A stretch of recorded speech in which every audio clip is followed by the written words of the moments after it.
Ôi, cái माथिको बाटोमा पुग्यो। ओए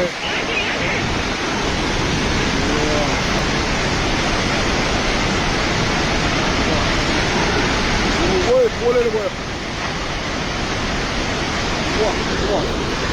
अर्को सूचना नआउँदासम्म त्रिशुली नदीको तटीय क्षेत्रका जिल्लाहरू नुवाकोट, धादिङ, चितवन, गोर्खा लगायतका स्थानहरूमा उच्च सतर्कता सहित सुरक्षित स्थानमा रहन